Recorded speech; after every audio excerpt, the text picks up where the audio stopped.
மேஷராசிக்காரங்களை பொறுத்த வரைக்கும் இந்த குரு பயிற்சிங்கிறது சாதகமான காலகட்டம்.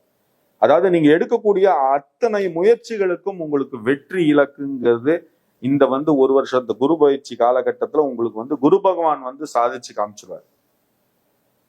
எப்பவுமே குரு பார்த்தோம் அப்படின்னா ஒரு இடத்துல இருக்கிறத கூட குரு பார்க்கிற இடம்ங்கிறது ரொம்ப விசேஷம். குருவுக்கு 3 பார்வை, அதாவது 5வது பார்வை, 7வது பார்வை, 9வது பார்வை. குரு ஜாதகத்துல இருக்கிறத விட குரு பார்க்கிற இடம்ங்கிறது ரொம்ப விசேஷம்.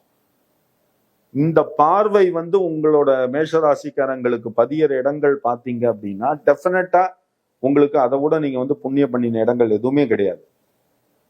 இந்த மேஷராசியில பிறந்தவங்களை பொறுத்த வரைக்கும் உங்களுக்கு இந்த சனி பயிற்சி மூலமா உங்களுக்கு பல கஷ்டங்கள் வரும்னு சொல்லிட்டு எல்லா ஜோதிட பதிவிலும் சொல்லியிருப்பாங்க. ஆனா அது உண்மைதான். ஏன்னா முதல் 2.5 வருஷங்கிறது இது விரயசனி. இந்த விரயசனி காலகட்டம்ங்கிறது உங்களுக்கு உள்ள வரும்போது டெஃபினட்டா உங்களுக்கு ப்ராப்ளம் தான். ஆனா அதை சஸ்டெயின் பண்ற விதத்துல உங்களுக்கு இந்த குரு பயிற்சி உள்ள வந்துருது.